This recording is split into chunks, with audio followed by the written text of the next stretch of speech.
Assalamualaikum warahmatullahi wabarakatuh. Perkenalkan, nama saya Nia Alivia Liana dengan NIM 220967. Saya dari program studi manajemen kelas RA2 semester 3. Yang terhormat Bapak Teguh Setiadi SMM selaku dosen pengampu kami. Baik, di sini saya akan mengulas kembali materi-materi yang telah disampaikan oleh teman-teman saya dan Bapak dosen. Yang pertama ada bisnis yang beretika. Bisnis yang beretika itu mengintegrasikan etika dalam lingkungan bisnis. Bisnis yang beretika adalah praktik bisnis yang didasarkan pada prinsip-prinsip modal dan praktek yang bertujuan untuk keadilan. Integrasi dan tanggung jawab sosial berikut ini adalah beberapa poin penting yang memperjelas tentang bisnis yang beretika. Yang pertama ada kepatuhan hukum, yang kedua ada integritas dan transparansi, yang ketiga ada perilaku yang adil, yang keempat ada tanggung jawab sosial, yang kelima ada penghargaan terhadap karyawan, yang keenam ada kualitas produk dan pelayanan. Nah, bisnis yang beretika tidak hanya melihat keuntungan keuangan sementara, tetapi juga memperhatikan dampak sosial, lingkungan, dan keberlanjutan dalam keputusan dan tindakan mereka. Poin yang kedua ada perusahaan dan pemangku kepentingan. Pemangku kepentingan atau stakeholders adalah individu, kelompok, atau entitas yang memiliki kepentingan dalam operasional dan kelangsungan hidup sebuah perusahaan. Penting bagi perusahaan untuk memahami dan membangun hubungan yang seimbang dengan para pemangku kepentingan. Berikut ini adalah beberapa pemangku kepentingan utama sebuah perusahaan. Yang pertama ada karyawan, yang kedua ada pelanggan, yang ketiga ada pemegang saham, yang keempat ada masyarakat, yang kelima ada pemerintah, dan yang keenam ada mitra bisnis. Penting bagi perusahaan untuk mempertimbangkan kepentingan dan kebutuhan semua pemangku kepentingan ini secara seimbang. Pendekatan yang baik adalah dengan melibatkan pemangku kepentingan dalam proses pengambilan keputusan, mengkomunikasikan informasi dengan transparan, dan menjaga komitmen terhadap kualitas tanggung jawab sosial dan keberlanjutan.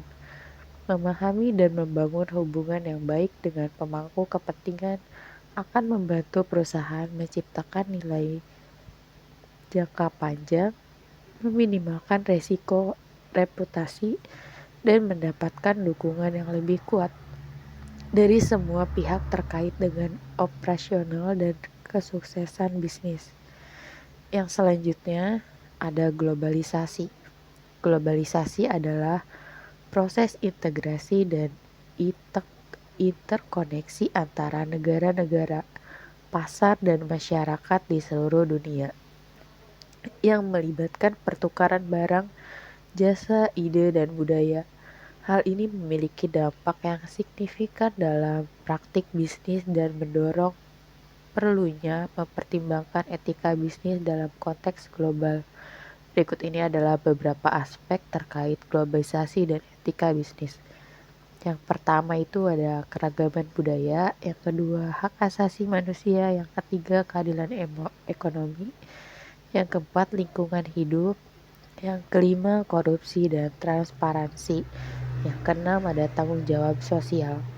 Dalam era globalisasi ini, perusahaan harus memperhatikan aspek etika bisnis yang mencakup keragaman budaya, perlindungan hak asasi, dan keadilan ekonomi. Lingkungan hidup, transparansi, dan tanggung jawab sosial. Melakukan bisnis dengan cara yang beretika adalah penting untuk membangun hubungan jangka panjang menjaga keberlanjutan operasional dan mewujudkan dampak positif bagi masyarakat global secara keseluruhan. Nah, yang poin selanjutnya ada teori etika dan referensinya. Terdapat beberapa teori etika yang banyak dibahas dan diterapkan dalam konteks bisnis. Berikut ini adalah beberapa teori etika utama dan relevansinya. Yang pertama ada utilitarianisme. Yang kedua ada deontologi. Yang ketiga ada etika keutamaan. Yang keempat ada etika tugas. Yang selanjutnya ada tanggung jawab sosial dan audit kinerja sosial. Tanggung jawab sosial adalah konsep di mana perusahaan mempertimbangkan dampaknya terhadap masyarakat dan lingkungan serta mengintegrasikan kepedulian sosial dalam kegiatan operasional mereka. Audit kinerja sosial adalah proses evaluasi dan pengukuran kinerja perusahaan dalam melaksanakan tanggung jawab sosial mereka. Berikut adalah contoh beberapa poin terkait tanggung jawab sosial dan audit kinerja sosial. Yang pertama, ada definisi dan penetapan tujuan. Yang kedua, ada indikator kinerja sosial. Yang ketiga, ada transparansi dan akuntabilitas.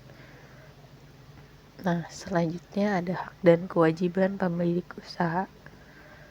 Sebagai pemilik usaha, terdapat hak dan kewajiban yang perlu dipahami dan ditunaikan.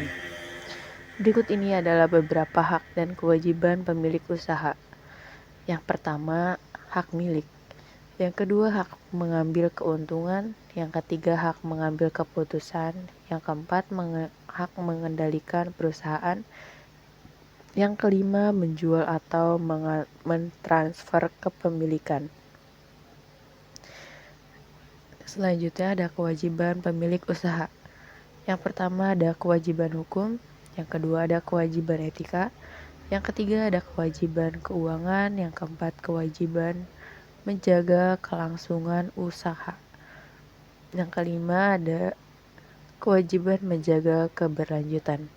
Memahami dan memenuhi hak serta kewajiban sebagai pemilik usaha adalah penting untuk menjalankan bisnis dengan integritas, efisiensi, dan keberlanjutan yang baik.